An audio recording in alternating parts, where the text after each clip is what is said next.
ತಾಯಿ ಚಾಮುಂಡೇಶ್ವರಿ ಸೌಭಾಗ್ಯದ ಆಶೀರ್ವಾದದಿಂದ ನನಗೆ ಅದು ಅವಕಾಶ ಸಿಕ್ಕಿದೆ. ಲಾಸ್ಟ್ 4 ವರ್ಷ ನನಗೆ ಹೂವಿನ ಅಲಂಕಾರದ್ದು ಸಿಕ್ಕಿತ್ತು ಸರ್, 2022ರಿಂದ 25 ತನಕ. ಈ ಸತಿ ಯಾರೋ ಇನ್ನೊಬ್ರು ಬಂದರು, ಯಾರೋ ಒಬ್ರಿಗೆ 2 ಕೊಡೋದು ಬೇಡ ಅನ್ನೋ ಒಂದು ಉದ್ದೇಶಕ್ಕೋ ಏನೋ ಪಾಪ ಕೊಡಲಿಲ್ಲ, ಬೇಡ ನಮಗೇನು ಅದರಲ್ಲೇನೇ ಚಕಾರ ಎತ್ತಂಗೇನಿಲ್ಲ ಸರ್. ಬಟ್ ಈ ಸತಿ ಏನು ಮಾಡಿದ್ರು ಅಂತ ಹೇಳಿದ್ರೆ ಸರ್, ನಮಗೆ ದರ್ಶನಕ್ಕೆ ನಿಮ್ಮ ಗಾಡಿಗೆ ನಿಮಗೆ ವ್ಯವಸ್ಥೆ ಮಾಡಿದ್ದೀವಿ ಬನ್ನಿ 5 ಗಂಟೆಗೆ ಅಂತ ಕರೆದುಬಿಟ್ರು ಪ್ರಾಧಿಕಾರದವರು ಸರ್. ತುಂಬ ಮರ್ಯಾದೆ ತೆಗೆದುಬಿಟ್ರು ಸರ್. ಅಷ್ಟರೊಳಗೆ ಅಲ್ಲಿಗೆ ರೂಪಾ ಮೇಡಮ್ ಬಂದರು ಸರ್. ರೂಪಾ ಮೇಡಮ್ ಬಂದರು. ಮೇಡಮ್ ನಮ್ಮನ್ನು ನೋಡ್ತಾ ಇದ್ದಂಗೆ ನಿಮ್ಮನ್ನೆಲ್ಲ ಯಾರು ಕರ್ತಿದ್ದೀವಿ, ಯಾರು ಬಿಟ್ಟಿದ್ದೀರಿಗೆ, ಏನಿಗೆ ಬಂದಿದ್ದೀರ ನೀವು ದಾಟಿಲಿ ನಮ್ಮ ಹತ್ರ ಮಾತಾಡಿದ್ರು ಸರ್. ಇಲ್ಲ ನಾವು ಅನ್ನದಾಸೋಹದವರು ಅಂತ ಹೇಳಿದ್ರು. ನಿಮಗೆ ಹಾಗಾದ್ರೆ ಅನ್ನದಾಸೋಹ ಮಾಡೋರಾಗಿರಿ ನೀನೊಬ್ಬನೇ ಬಾ ಅಂತ ಕರೆದ್ರು. ಅಂದರೆ ನನ್ನ ಫ್ಯಾಮಿಲಿ ಮುಂದೆ, ನನ್ನ ಸ್ನೇಹಿತರ ಮುಂದೆ ತುಂಬ ಒಂಥರ ಮರ್ಯಾದೆ ತೆಗೆದುಬಿಟ್ರು ಸರ್. ನನ್ನ ಕಿಚನಲ್ಲಿ ನಮ್ಗೆ ಹೇಳಿಲ್ಲ ಕೇಳಿಲ್ಲ ಬಂದು ತುಂಬಿಕೊಡ್ತಾ ಇದ್ರು ಸರ್. ಅಲ್ಲಿ ನಾನು ಉಸ್ತುವಾರಿ ಮುಕುಂದ ಅನ್ನೋರು ಒಬ್ಬರು ಕೊಟ್ಟಿದ್ದೆ. ಅವ್ರು ಹೋಗಿ ಕೇಳಿದ್ದಾರೆ, ಯಾರು ನೀವು ಏನು ಅಂತ. ಅವನಿಗೆ ಏಕಾಏಕಿ ಸರ್ ಕೈಯಲ್ಲಿ ದೂಡಿ, ನೀನು ಯಾವನೋ ಕೇಳೋಕ್ಕೆ, ನಾವು ಪೊಲೀಸವರು. ಒಬ್ಬರು ರಘು ಅಂತ ಒಬ್ಬ ಡ್ರೆಸ್ಸಲ್ಲಿದ್ದರು, ಅವ್ರನ್ನ ಕರೆಸ್ಕೊಂಡು ಆತ ಬಂದು ಸರ್ ಸಿಕ್ಕಾಪಟ್ಟೆ ದೌರ್ಜನ್ಯ ಮಾಡಿ ಸರ್ ದೂಡಿ ನಿಂತಿರೋನ್ನ ಸರ್, ಸುಮ್ಮನೆ ನಿಂತ್ಕೊಂಡು ಮಾತಾಡ್ತಾ ಇದ್ರೆ ತಳ್ಕೊಂಡು ಹೋಗಿದ್ದಾನೆ ಸರ್ ಮೇಲೆ. ದರ್ಶನಕ್ಕೆ ಹೋಗ್ಬೇಕು ಅಂತ ನನ್ನ ಮಗ ಎಂಟ್ರಿ ಆಗ್ತಾ ಇದ್ರೆ ಆ ಅಧಿಕಾರಿ ಬಂದು ಕುತ್ತಿಗೆಗೆ ದೂಡವ್ರೆ ಮಗನ. ಅಲ್ಲಿ 60,000 ಜನಕ್ಕೆ ಪ್ರಸಾದ ಮಾಡಿಸಿದೀವಿ. ಯಾರೋ ಕಿಡಿಗೇಡಿಗಳು ಬಂದು ಏನೋ ಒಂಚೂರು ಹೆಚ್ಚು ಕಮ್ಮಿ ಆದರೆ ಸರ್ ಅವತ್ತು ಬಂದು ಹೊಣೆ ಯಾರು ಸರ್? 4 ವರ್ಷನೂ ಕೊಟ್ಟಿದ್ದೀವಿ ನಾವು, ಯಾವತ್ತೂ ಈ ಥರ ಹೇಳಿರಲ್ಲ. ಪೊಲೀಸರು ಕೊಡಲ್ಲ, ಪೊಲೀಸರು ಯಾವ ವರ್ಷನೂ ಹೇಳಿಲ್ಲ. ಇದೇ ವರ್ಷ ಇವ್ರಿಗೆ ಈ ಥರ ಪೊಲೀಸರು. ಸರ್, ಈಗ ಮೈಸೂರು ಚಾಮುಂಡೇಶ್ವರಿ ಬೆಟ್ಟದಲ್ಲಿ ಅನ್ನದಾಸೋಹದ ವಿಚಾರವಾಗಿ ನಿಮಗೆ ಒಂದು ಅಗೌರವ ಸೂಚಿಸಿದ್ದಾರೆ ಒಂದು ಪ್ರಾಧಿಕಾರದವರು ಮತ್ತು ಪೊಲೀಸ್ ಇಲಾಖೆಯವರು ಅನ್ನುವಂಥ ಒಂದು ವಿಚಾರ ತುಂಬ ಚರ್ಚೆ ಆಗ್ತಾ ಇರುವಂಥದ್ದು ಮಾಧ್ಯಮದಲ್ಲಿ. ಹಂಗಾಗಿ ಈ ಒಟ್ಟು ಘಟನೆಯ ಬಗ್ಗೆ ನೀವು ಏನು ಹೇಳ್ತೀರಿ ಸರ್? ಸರ್ ನಮಸ್ಕಾರ, ನನ್ನ ಹೆಸರು ಮಹೇಶ್ ಅಂತ, ಬೆಂಗಳೂರಿಂದ. ನಾನು ಬೆಂಗಳೂರಲ್ಲಿ ವಾಸ ಇರೋದು ಸರ್. ನನಗೆ 2022ರಿಂದನೂ ಈ 26 ಇದು ಮಾಡಿದೆ ಸರ್. ನಿರಂತರವಾಗಿ 5 ವರ್ಷದಿಂದ ಅನ್ನದಾಸೋಹ ಕಾರ್ಯಕ್ರಮ ನಾನು ನಡೆಸ್ಕೊಂಡ್ಬರ್ತಿದ್ದೀನಿ ಸರ್. ತಾಯಿ ಚಾಮುಂಡೇಶ್ವರಿ ಸೌಭಾಗ್ಯದ ಆಶೀರ್ವಾದದಿಂದ ನನಗೆ ಅದು ಅವಕಾಶ ಸಿಕ್ಕಿದೆ. ಲಾಸ್ಟ್ 4 ವರ್ಷ ನನಗೆ ಹೂವಿನ ಅಲಂಕಾರದ್ದು ಸಿಕ್ಕಿತ್ತು ಸರ್, 2022ರಿಂದ 25 ತನಕ. ಈ ಸತಿ ಯಾರೋ ಇನ್ನೊಬ್ರು ಬಂದರು, ಯಾರೋ ಒಬ್ರಿಗೆ 2 ಕೊಡೋದು ಬೇಡ ಅನ್ನೋ ಒಂದು ಉದ್ದೇಶಕ್ಕೋ ಏನೋ ಪಾಪ ಕೊಡಲಿಲ್ಲ, ಬೇಡ ನಮಗೇನು ಅದರಲ್ಲೇನೇ ಚಕಾರ ಎತ್ತಂಗೇನಿಲ್ಲ ಸರ್. ಬಟ್ ಈ ಸತಿ ಏನು ಮಾಡಿದ್ರು ಅಂತ ಹೇಳಿದ್ರೆ ಸರ್, ನಮಗೆ ದರ್ಶನಕ್ಕೆ ನಿಮ್ಮ ಗಾಡಿಗೆ ನಿಮಗೆ ವ್ಯವಸ್ಥೆ ಮಾಡಿದ್ದೀವಿ ಬನ್ನಿ 5 ಗಂಟೆಗೆ ಅಂತ ಕರೆದುಬಿಟ್ಟು ಪ್ರಾಧಿಕಾರದವರು ಸರ್ ತುಂಬ ಮರ್ಯಾದೆ ತೆಗೆದುಬಿಟ್ರು ಸರ್. ಅಗೌರವ ಇದು ಮಾಡಿದ್ರು. ನಾವು 5 ಗಂಟೆಗೆ ನಾವು ಕೆಳಗಡೆ ತಾವರೆಕಟ್ಟೆ ಅಂತ ಚಾಮುಂಡೇಶ್ವರಿ ಸನ್ನಿಧಾನದಲ್ಲಿ ಕೆಳಗಡೆ ಇದೆ ಸರ್. ಅಲ್ಲಿ ನಾವು ಕಾರ್ ತೊಗೊಂಡು ನಾವು ಅಲ್ಲಿಗೆ ಬಂದರೆ ಅಲ್ಲಿ ನಮಗೆ ಬಿಡಲಿಲ್ಲ ಸರ್. ಪೊಲೀಸ್ ಇಲಾಖೆಯವ್ರು ನಾಕಾಬಂದಿ ಹಾಕಿದ್ರು. ಅವರು ಸರ್ಕಲ್ ಇನ್ಸ್ಪೆಕ್ಟ್ರು ಬಿಡಲಿಲ್ಲ. ಪಾಪ ಅವ್ರ ಕರ್ತವ್ಯ ಅವ್ರು ಮಾಡಿದ್ದಾರೆ. ಆದರೆ ನಾವು ಅವ್ರಿಗೆ ರಿಕ್ವೆಸ್ಟ್ ಮಾಡ್ಕೊಳ್ತಾ ಇದ್ದೀವಿ ನಾವು, ಸರ್ ನಾವು ಹಿಂಗೆ ದಾಸೋಹದವ್ರು, ನಾವು ಹಿಂಗೆ ನಾವು ಮೇಲ್ಗಡೆ ನೋಡಿ ಸರ್ ನಮ್ಮ ದಾಸೋಹಕ್ಕೆ ಪರ್ಮಿಷನ್ ಲೆಟ್ರ್ ಕೊಟ್ಟಿದ್ದಾರೆ, ಆ ಒರಿಜಿನಲ್ ಲೆಟ್ರೇ ತೋರಿಸ್ತಾ ಇದ್ದೀವಿ ನಾವು ಅವ್ರಿಗೆ ರಿಕ್ವೆಸ್ಟ್ ಸರ್. ಒಂದು 30 ನಿಮಿಷಕ್ಕಿಂತ ಹೆಚ್ಚು ನಮ್ಮನ್ನು ಬಿಡಲಿಲ್ಲ ಸರ್. ಆಮೇಲೆ ಯಾರೋ ಒಬ್ಬರು ಪೊಲೀಸ್ ಇಲಾಖೆ ಅವರು ಸಂಬಂಧಪಟ್ಟವರೇ ಬಂದು, ಇಲ್ಲ ವಾಟ್ಸಪ್ಪಲ್ಲಿ ಬಂದಿದೆ, ಇದು ಈ ಗಾಡಿ ಪಾಸ್ ಇದೆ ಬಿಡಿ ಅಂತ ಹೇಳಿದ್ರು. ಬಿಟ್ಕೊಟ್ರು ಸರ್. ಬಿಟ್ಕೊಂಡು ಕೊಟ್ಮೇಲೆ ನಾವು ದರ್ಶನಕ್ಕೆ ಅಂತ ಮಹಿಷಾಸುರ ಇದ್ರ ಹತ್ರ ನಾಕಾಬಂದಿ ಹಾಕ್ಕೊಂಡಿದ್ದಾರೆ ಸರ್ ಪೊಲೀಸ್ನವರು. ಅಲ್ಲಿ ಆ ಗೇಟ್ ಇದೆ ಸರ್, ಮೇನ್ ಗೇಟು. ಅಲ್ಲಿ ಹೋದರೆ ಅಲ್ಲೂ ತಿರ್ಗಾ ಪೊಲೀಸರು ನಮ್ಮನ್ನು ತಡೆದ್ರು. ಅಷ್ಟರೊಳಗೆ ಅಲ್ಲಿಗೆ ರೂಪಾ ಮೇಡಮ್ ಬಂದರು ಸರ್. ರೂಪಾ ಮೇಡಮ್ ಬಂದರು. ಮೇಡಮ್ ನಮ್ಮನ್ನು ನೋಡ್ತಾ ಇದ್ದಂಗೆ ನಿಮ್ಮನ್ನೆಲ್ಲ ಯಾರು ಕರ್ತಿದ್ದೀವಿ, ಯಾರು ಬಿಟ್ಟಿದ್ದಿಲ್ಲಿಗೆ, ಏನಿಗೆ ಬಂದಿದ್ದೀರ ನೀವು ದಾಟಿಲಿ ನಮ್ಮ ಹತ್ರ ಮಾತಾಡಿದ್ರು ಸರ್. ಇಲ್ಲ ನಾವು ಅನ್ನದಾಸೋಹದವರು ಅಂತ ಹೇಳಿದ್ರು.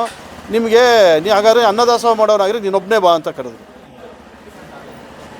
ಅಂದರೆ ನನ್ನ ಫ್ಯಾಮಿಲಿ ಮುಂದೆ, ನನ್ನ ಸ್ನೇಹಿತರ ಮುಂದೆ ತುಂಬ ಒಂಥರ ಮರ್ಯಾದೆ ತೆಗೆದುಬಿಟ್ರು ಸರ್ ನನಗೆ ಅವರು, ರೂಪಾ ಮೇಡಮ್ ಅವರು. ಆಮೇಲೆ ನಾವೇನು ಮಾಡಿದ್ವಿ, 2,000 ರೂಪಾಯಿ ಟಿಕೆಟು ಸರ್, ಅಲ್ಲೇ ಪಕ್ಕದಲ್ಲೇ ಕೊಡ್ತಾಯಿದ್ರು. 2,000 ರೂಪಾಯಿ ಟಿಕೆಟ್ ತೊಗೊಂಡು ನಾನು ದರ್ಶನಕ್ಕೆ ಹೋದ್ಮೇಲೆ ಅವರು ನಮ್ಮ ಜೊತೇಲಿ ಬಂದಿದ್ದವರು ಎಲ್ಲ 2,000 ರೂಪಾಯಿ ಟಿಕೆಟ್ ತೊಗೊಂಡೇ ದರ್ಶನ ಮಾಡಿದ್ವಿ ನಾವು ಅವತ್ತು. 7:45 ಸರ್, 7:15, 7:45 ಒಂದಿಬ್ಬರು ಸಿವಿಲ್ ಡ್ರೆಸ್ಸಲ್ಲಿ ಒಂದು ಜೀಪಲ್ಲಿ ಬಂದ್ಬಿಟ್ಟು ನಮ್ಮಲ್ಲಿ ದಾಸೋಹದಲ್ಲಿ ಸರ್ ಕಿಚನಲ್ಲಿ ನಮ್ಗೆ ಹೇಳಿಲ್ಲ ಕೇಳಿಲ್ಲ ಬಂದು ತುಂಬಿಕೊಡ್ತಾ ಇದ್ರು ಸರ್. ಅಲ್ಲಿ ನಾನು ಉಸ್ತುವಾರಿ ಮುಕುಂದ ಅನ್ನೋರು ಒಬ್ಬರು ಕೊಟ್ಟಿದ್ದೆ. ಅವ್ರು ಹೋಗಿ ಕೇಳಿದ್ದಾರೆ, ಯಾರು ನೀವು ಏನು ಅಂತ. ಅವನಿಗೆ ಏಕಾಏಕಿ ಸರ್ ಕೈಯಲ್ಲಿ ದೂಡಿ, ನೀನು ಯಾವನೋ ಕೇಳೋಕ್ಕೆ, ನಾವು ಪೊಲೀಸವರು. ಪೊಲೀಸವರು ಅಂತ ಅವರು ಸಿವಿಲ್ ಡ್ರೆಸ್ಸಲ್ಲಿದ್ದಾರೆ, ನಮಗೆ ಗೊತ್ತಿಲ್ಲ. ಕೊನೆಗೆ ಇವನು ಹೋಗಿ ಕೇಳಿದ್ದಕ್ಕೆ ಅವರಲ್ಲಿ ಲೋಕಲ್ ಯಾರೋ ಒಬ್ಬರು ರಘು ಅಂತ ಒಬ್ಬ ಡ್ರೆಸ್ಸಲ್ಲಿದ್ದರು. ಅವ್ರನ್ನ ಕರೆಸ್ಕೊಂಡು ಆತ ಬಂದು ಸರ್ ಸಿಕ್ಕಾಪಟ್ಟೆ ದೌರ್ಜನ್ಯ ಮಾಡಿ ಸರ್ ದೂಡಿ ನಿಂತಿರೋರನ್ನ ಸರ್ ಸುಮ್ಮನೆ ನಿಂತ್ಕೊಂಡು ಮಾತಾಡ್ತಾ ಇದ್ದರೆ ತಳ್ಕೊಂಡು ಹೋಗಿದ್ದಾನೆ ಸರ್ ಮೇಲೆ ಹೊಡೆಯೋ ರೀತಿನೇ. ಅದಾದಮೇಲೆ ಸರ್ ಸಂಜೆ 4 ಗಂಟೆಗೆ ನನ್ನ ಮಗ ಇಲ್ಲಿ ಅಲ್ಲಿ ಉಸ್ತುವಾರಿ ನಡ್ಕೊಂಡು ನೋಡ್ತಾ ಇದ್ರಲ್ಲ ಸರ್, ಅವ್ರನ್ನೆಲ್ಲ ಕರ್ಕೊಂಡು ದರ್ಶನಕ್ಕೆ ಹೋದರೆ ಅಲ್ಲಿ ಪ್ರಾಧಿಕಾರದ ಒಬ್ಬ ಸ್ಟಾಫು ಉಮೇಶ್ ಅಂತ ಅವನು ಯಾರನ್ನು ಬಿಟ್ಟರು ಅನ್ನದಾಸೋಹದವ್ರನ್ನ ಬಿಡೋದಿಲ್ಲ ನಾವು ದರ್ಶನಕ್ಕೆ ಸರ್. ಅವರು ಪ್ರಾಧಿಕಾರದವರೇ ಇನ್ನೂ ಅವ್ನ ಜೊತೆ ಇರೋ ಸಬಾರ್ಡಿನೇಟ್ಗಳೇ ಹೇಳ್ತವ್ರೆ, ಬಿಡಪ್ಪ ಅವರು ದಾಸೋಹದವರು ಬೇಡ ಉಮೇಶು ಬೇಡ ಅಂತ ಕೇಳಿದ್ರು ಇಲ್ಲ ಅವ್ರು 2,000 ರೂಪಾಯಿ ದುಡ್ಡು ಟಿಕೆಟ್ ತೊಗೊಂಡೋಗ್ಲಿ ಅಂತ ರೂಪಾ ಮೇಡಮ್ ಹೇಳಿರೋದು. 2,000 ಟಿಕೆಟ್ ತೊಗೊಂಡೋಗ್ಲಿ ಬಿಡ್ರಿ ಅವರು ಅಂತ ಹೇಳ್ಬಿಟ್ಟು ಅವನು ನಮ್ಮನ್ನು ತಡೆದ ಸರ್. ಆಯಿತು, ನಾವು 2,000 ರೂಪಾಯಿ ಟಿಕೆಟ್ ತೊಗೊಂಡು ಹೊರಡೆ ಹೋಗ್ತಾ ಇದ್ದರೆ ಇದೇ ಉಮೇಶ್ ಬಂದು ಹೇಳ್ತಾನೆ, ನೀವು ದರ್ಶನ ಹೆಂಗೆ ಮಾಡ್ತೀರಾ ನೋಡ್ತೀನಿ ನಾನು. ಅಲ್ಲಿ ಬೆಳಗ್ಗೆ ಬಂದು ಗಲಾಟೆ ಮಾಡೋದಲ್ಲ ರಘು ಅಂತ ಅವನು ಪೊಲೀಸವರು, ಆ ರಘುನೇ ಕರ್ಕೊಂಡು ಬಂದು ಅಲ್ಲಿ ಯಾರೋ ಒಬ್ಬರು ಸೀನಿಯರ್ ಅಧಿಕಾರಿ ಇದ್ದರು ಸರ್ ದೇವಸ್ಥಾನದಲ್ಲಿ. ಅವ್ರು ಏನು ಹೇಳಿದ್ರೋ ಎತ್ತಿಳಿದ್ರೋ ಗೊತ್ತಿಲ್ಲ ಸರ್. ದರ್ಶನಕ್ಕೆ ಹೋಗಬೇಕು ಅಂತ ನನ್ನ ಮಗ ಎಂಟ್ರಿ ಆಗ್ತಾಯಿದ್ರೆ ಆ ಅಧಿಕಾರಿ ಬಂದು ಕುತ್ತಿಗೆಗೆ ದೂಡವ್ರೆ ಮಗನ್ನ. ಆಮೇಲೆ ಅವ್ರಿಗೆ ಅಧಿಕಾರಿ ಅಲ್ಲಿ ಲೋಕಲ್ಲು ಪ್ರೆಸ್ನವ್ರು ಇದ್ದರು ಸರ್ ದೇವಸ್ಥಾನ ಸನ್ನಿಧಾನದಲ್ಲಿ.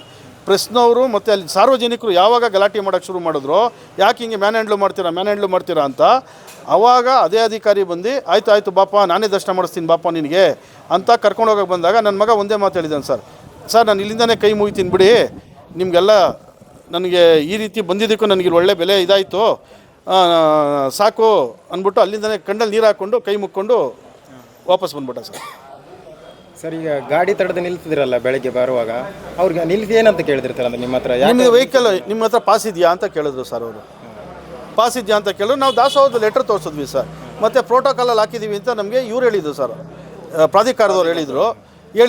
ಅವ್ರು ಪ್ರೋಟೋಕಾಲಲ್ಲಿ ಕಳಿಸಿರ್ತಾರಲ್ಲ ಅಂತ ನಾವು ಬಂದ್ವಿ ಸರ್. ನೋಡಿದ್ರೆ ಅವರು ಪ್ರೋಟೋಕಾಲಲ್ಲಿ ಕಳಿಸಿಲ್ಲ ಅಂತ ನಾನು ಹೇಳ್ತಾ ಇಲ್ಲ, ಅದನ್ನು ನೋಡೋಷ್ಟು ತಾಳ್ಮೆ ಇಲ್ಲ ಅವರಿಗೆ, ಚೆಕ್ ಮಾಡೋಷ್ಟು ತಾಳ್ಮೆ ಇಲ್ಲ. ಸುಮಾರು ಅರ್ಧ ಗಂಟೆ ಕಾಯಿಸಿ ಆಮೇಲೆ ಬಿಟ್ಟಿದ್ದಾರೆ ಸರ್. ಯಾರು ಏನು ಅನ್ನೋದ್ರ ಬಗ್ಗೆ ತನಿಖೆ ಮಾಡಬೇಕಾಯ್ತು ಅವರು. ಅಂದರೆ ಈಗ ದೇವಸ್ಥಾನದ ಒಳಗಡೆ ನಿಮ್ಮ ಮಗನ ಅಲ್ಲಿ ಒಂದು ಘಟನೆ ನಡೀತು ಅಂತ ಹೇಳಿದ್ರಿ, ಅಂದರೆ ಅಲ್ಲಿ ಏನು ನಡೀತಾರೆ ಒಟ್ಟು ಟೋಟಲ್ ಒಂದು ಘಟನೆ ಅಂದರೆ? ಈಗ ಸರ್ ಈಗ ದರ್ಶನಕ್ಕೆ ಹೋಗಿದ್ದಾರೆ ನನ್ನ ಮಗ. ಈತ ಏನು ಮಾಡಿದ್ದಾನೆ ಉಮೇಶು, ಅಲ್ಲಿ ಲೋಕಲ್ ಸ್ಟೇಷನ್ನಲ್ಲಿ ರಘು ಅಂತ ಒಬ್ಬರು ಪೊಲೀಸವರು ಸರ್, ಅವ್ರನ್ನ ಕರ್ಕೊಂಬಂದು ಅಲ್ಲಿ ಬೇರೆಯವರು ಸರ್, ಬೇರೆ ಹೊರಗಡೆ ಪೊಲೀಸ್ನವ್ರು ಬಂದಿದ್ದು ಅವ್ರಿಗೆ ಹಿರಿಯ ಅಧಿಕಾರಿ ಸರ್ ಅವರೊಬ್ಬರು. ಆ ಅಧಿಕಾರಿಗೆ ಹೋಗಿ ಏನು ಹೇಳ್ಕೊಂಡು ಕೊಟ್ಟನೋ ಏನೋ ಮಾಡಿದ್ನೋ ಗೊತ್ತಿಲ್ಲ ಸರ್.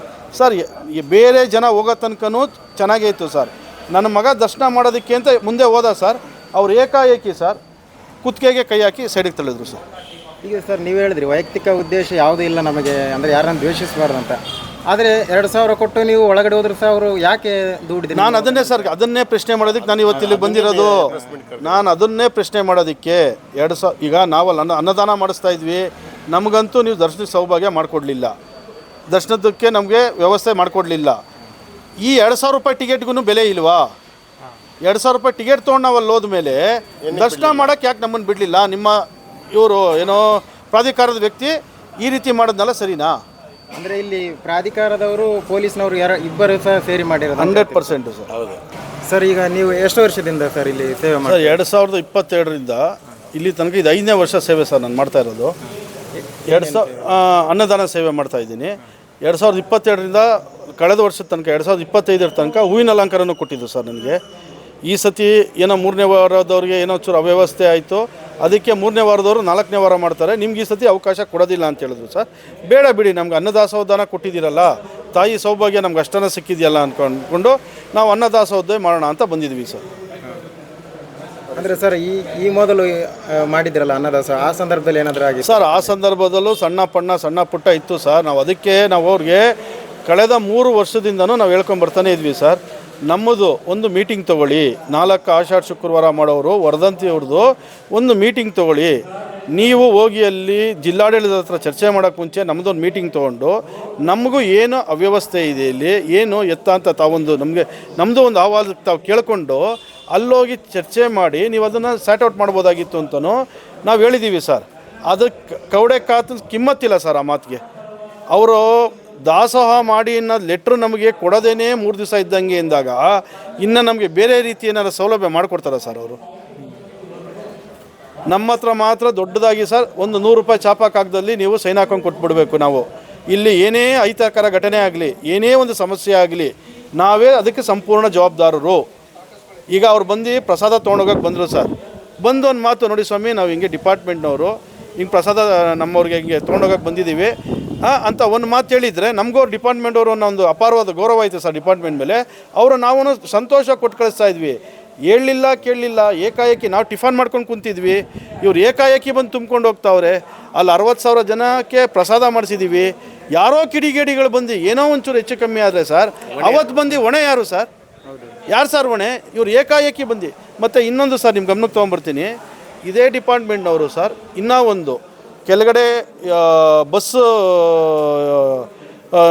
ಇಳಿಯುತ್ತಲ್ಲ ಸರ್, ಬಸ್ಸು ಹತ್ತಿಸ್ಕೊಳ್ತಾರಲ್ಲ ಸರ್, ಅಲ್ಲಿ ಡ್ಯೂಟಿ ಮಾಡ್ತಿದ್ದಂಥ ಸಿಬ್ಬಂದಿಯವರು ಸರ್ ಬಂದರು ಸರ್. ಒಬ್ಬರು ಎಷ್ಟು ಗೌರವವಾಗಿ ಸರ್, ನಾವು ಹಿಂಗೆ ಪೊಲೀಸ್ ಡಿಪಾರ್ಟ್ಮೆಂಟ್ನವರು ಒಂದು 80 ಜನಕ್ಕೆ ನಾವು ಪ್ರಸಾದ ತೊಗೊಂಡೋಗ್ತಾ ಇದ್ದೀವಿ ಅಂತ ಹೇಳಿದ್ರು ಸರ್. ಸರ್ ನಾನು ಖುಷಿಯಾಗಿ ಸರ್ ತೊಗೊಂಡೋಗಿ ಸರ್, ನೀವು ಅಲ್ಲಿ ಮಾಡ್ತಿರೋದು ನಮ್ಗಳ ರಕ್ಷಣೆ ಮಾಡ್ತಾ ಇದ್ದೀರಾ. 3 ಟೈಮು ಸರ್, ಬೆಳಗ್ಗೆ ಟಿಫನ್ ತೊಗೊಂಡೋದ್ರು, ಮಧ್ಯಾಹ್ನ ಊಟ ತೊಗೊಂಡೋದ್ರು, ತಿರ್ಗಾ ಸಂಜೆ ಬಂದು ತಿರ್ಗಾ ಟಿಫನ್ ತೊಗೊಂಡೋದ್ರು. ಅವರು ಡಿಪಾರ್ಟ್ಮೆಂಟ್ ಅವರೇ ಅಲ್ವಾ ಸರ್? ಅವ್ರಿಗೆ ಹೆಂಗೆ ಸರ್ ನಾವು ಏನಾರ ಮಾತಾಡಿದ್ವಾ ಸರ್? ಬಂದು ಕೇಳಿದ್ರು, ಬೇಕಾದ್ರೆ ಅವ್ರನ್ನ ಕೇಳಲಿ, ಅವ್ರ ಹೆಸರುಗಳು ಗೊತ್ತು, ಅವ್ರ ಫೋಟೋಗಳು ಇದೆ ನನ್ನ ಹತ್ರ. ಅವರು ಬಂದು ಒಂದು ಮಾತು ಕೇಳಿದ್ರು ಸರ್, ನಾವು ಹಿಂಗೆ ಡಿಪಾರ್ಟ್ಮೆಂಟ್ನವರು ಹಿಂಗೆ ನಾವು ಪ್ರಸಾದ ತೊಗೊಂಡೋಗ್ತೀವಿ ಸರ್ ಅಂತ ಹೇಳಿದ್ರು. ಸರ್ ಸಂತೋಷ, ತೊಗೊಂಡೋಗಿ ಅಂತ ಅವ್ರಿಗೆ ಕೊಟ್ಟಿದ್ದೀವಿ ನಾವು ಪ್ರಸಾದನ, ನಾವೇನವ್ರಿಗೆ ತಂದು ನಿಲ್ಲಿಸಿಲ್ಲ ಈ ವರ್ಷನೂ.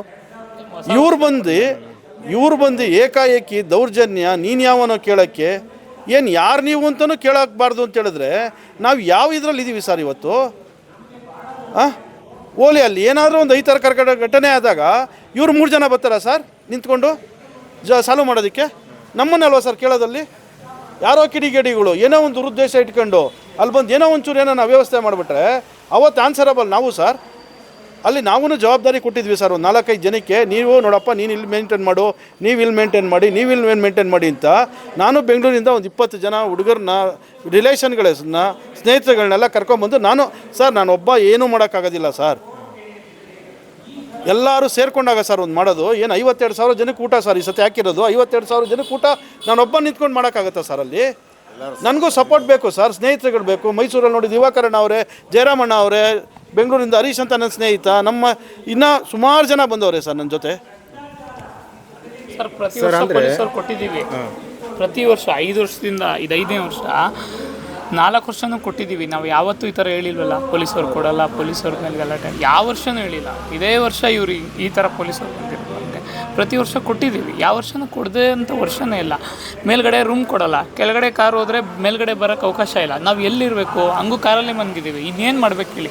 ಇನ್ನಿಷ್ಟು ಅವ್ರು ಹೇಳಿದ್ದಕ್ಕೆಲ್ಲ ಸಹಿಸ್ಕೊಂಡು ಇನ್ನೇನು ಮಾಡ್ಬೇಕು ಹೇಳಿ? ಮೇಲ್ಗಡೆ ರೂಮ್ ಇದ್ದರೆ ಎಲ್ಲ ಇಲ್ಲೇ ಇರ್ತಿದ್ರು, ಕಾರ್ ತೊಗೊಂಡು ಹೋಗ್ತಾ ಇರಲ್ಲ. ನಾವ್ಯಾರು ರೂಮೇ ಕೊಡಲ್ಲ, ರೂಮೆಲ್ಲ ಇಲ್ಲ ಅಂತಾರೆ. ಕೆಳಗೋದ್ರೆ ಕಾರ್ ದಾಸೋಹ ಮಾಡೋರಿಗೆ ಮೇಲ್ಗಡೆ ರೂಮ್ ಕೊಡಲ್ಲ ಸರ್.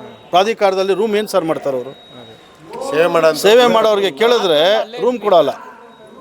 ಅಂದರೆ ಇದು ಇವಾಗ ವೈಯಕ್ತಿಕವಾಗಿ ನಿಮಗೆ ಆಗಿರುವ ಅವಮಾನ ಅನ್ನೋದಕ್ಕಿಂತ ಇಡೀ ದಾಸೋಹ ವ್ಯವಸ್ಥೆ ಸರ್, ನಾನು ಇಲ್ಲಿ ಮಾಡ್ತಿರೋದು ಏನಕ್ಕೋಸ್ಕರ ಇದು ಅಂತ ಹೇಳಿದ್ರೆ ಸರ್, ನೆಕ್ಸ್ಟ್ ವರ್ಷದಿಂದ ಆದ್ರೂ ಇದು ಸರಿ ಹೋಗಲಿ ಅನ್ನೋ ಒಂದು ಉದ್ದೇಶಕ್ಕಷ್ಟೇ. ಯಾರೂ ಕ್ವಶನ್ ಮಾಡಲ್ಲ ಅಂತ ಹೇಳಿದ್ರೆ ಸರ್ ಇದು ಆಗೋದಿಲ್ಲ. ಅದಕ್ಕೋಸ್ಕರ ನೆಕ್ಸ್ಟ್ ವರ್ಷದಿಂದ ಆದರೂ ಇದು ಅಟ್ಲೀಸ್ಟ್ ಅವ್ಯವಸ್ಥೆ ಎಲ್ಲ ಸರಿ ಹೋಗಲಿ ಅನ್ನೋ ದೃಷ್ಟಿಯಿಂದ ಬಂದು ನಾನು ಇದನ್ನು ಪ್ರಶ್ನೆ ಮಾಡ್ತಾ ಇದ್ದೀನಿ ಸರ್. ಸರ್ ಅಂದರೆ ಈಗ ಈ ಘಟನೆ ಬಗ್ಗೆ ನೀವು ಯಾರಿಂದ ಉತ್ತರ ನಿರೀಕ್ಷೆ ಮಾಡ್ತಾ ಇದ್ದೀರಿ? ಅಂದರೆ ಪ್ರಾಧಿಕಾರದವರು ಅಥವಾ? ಹೌದು ಸರ್, ಪ್ರಾಧಿಕಾರದವರು. ಮತ್ತು ಈಗ ನಾನು ಹೋಗಿ ಈ ಪೊಲೀಸ್ ಅವ್ರ ದಬ್ಬಾಳಿಕೆ ಮೇಲೆ ಕಮಿಷನರ್ ಮೇಡಮ್ನ ಭೇಟಿ ಆಗ್ತಾ ಇದ್ದೀನಿ ಸರ್. ಕಮಿಷನರ್ ಮೇಡಮ್ ಭೇಟಿಯಾಗಿ ನಮ್ಮದು ಒಂದು ಕಂಪ್ಲೇಂಟ್ ಕೊಟ್ಬಿಟ್ಟು ಬರ್ತೀವಿ ಸರ್, ಲೆಟ್ರ್ ಕೊಟ್ಬಿಟ್ಟು ಬರ್ತೀವಿ ರಿಕ್ವೆಸ್ಟ್ ಮಾಡಿಕೊಂಡು, ಮೇಡಮ್ ನಮಗೆ ತಮ್ಮ ಇದರಿಂದ ಈ ಥರ ಆಗಿದೆ, ದಯವಿಟ್ಟು ನಮಗೊಂದು ನ್ಯಾಯ ಒದಗಿಸ್ಕೊಡಿ ಮೇಡಮ್. ನಾವಲ್ಲೇನು ಮಾಡಬಾರ್ದು ಮಾಡಿದ್ವಿ, ನಾವೇನು ರೌಡಿಗಳಲ್ಲ, ಗುಂಡಾಗಳಲ್ಲ, ಏನೂ ಇಲ್ಲ. ನಾವಲ್ಲಿ ತಾಯಿಗೆ ಒಂದು ಸೇವೆ ಮಾಡಬೇಕು ಅಂತ ಬಂದವ್ರ ಮೇಲೆ ಹಲ್ಲೆ ಆದರೆ ಇದೇನು ಮೇಡಮ್, ಇದೇನು ವ್ಯವಸ್ಥೆ ಮೇಡಮ್ ಅಂತ ನಾನು ಕಮಿಷನರ್ ಮೇಡಮ್ನೇ ರಿಕ್ವೆಸ್ಟ್ ಮಾಡಿ ಕೇಳ್ತೀನಿ. ನಾನು ನೋಡೋಣ ಕಮಿಷನರ್ ಮೇಡಮ್ ಏನು ಹೇಳ್ತಾರೆ ಅಂತ ನೋಡ್ತೀನಿ ಸರ್ ನಾನು.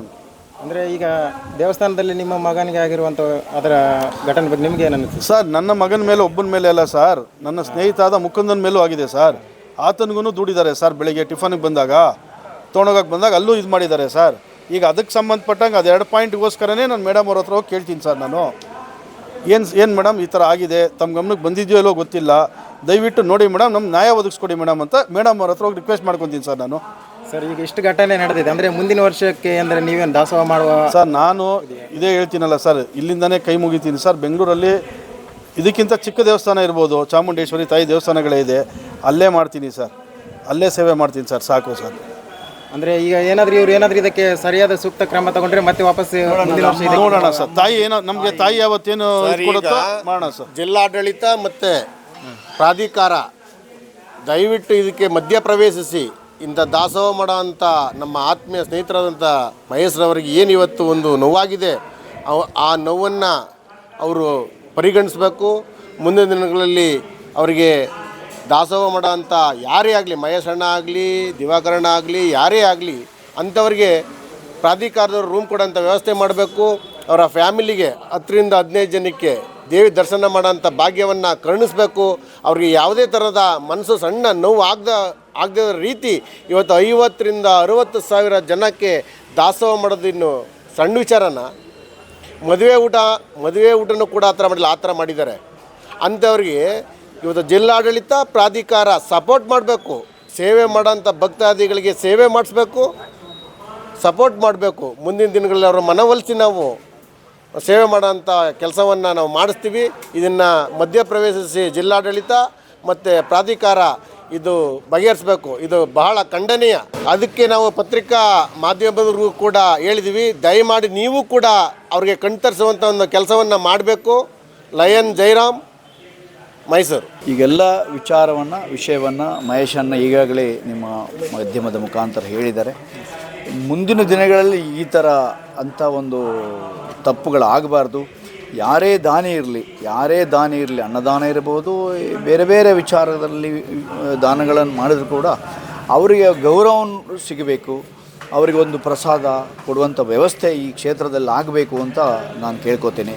ಇವಾಗ ಈ ರೂಪಾ ಮೇಡಮ್ ಅವರು ಇದನ್ನು ಒಂದು 3 ವರ್ಷಗಳಿಂದ ಇದರ ಬಗ್ಗೆ ಸ್ವಲ್ಪ ಗಮನವನ್ನು ಇಟ್ಕೊಂಡು ಮಾಡ್ತಿದ್ರೆ ಈ ಥರ ಘಟನೆ ಆಗ್ತಿಲ್ಲಾಯಿತು ಅಂತ ನನ್ನ ವೈಯಕ್ತಿಕವಾದಂಥ ಒಂದು ಆ ಥರ ಆಗಬಾರ್ದು.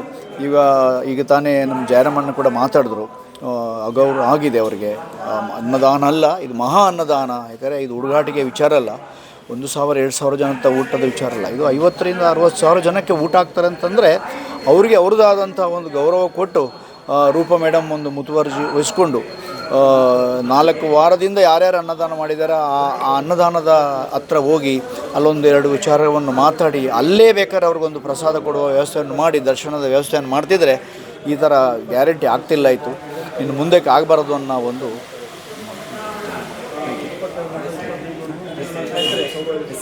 ದಿವಾಕರ್ ದಾಸ್, SLB, ಮೈಸೂರು.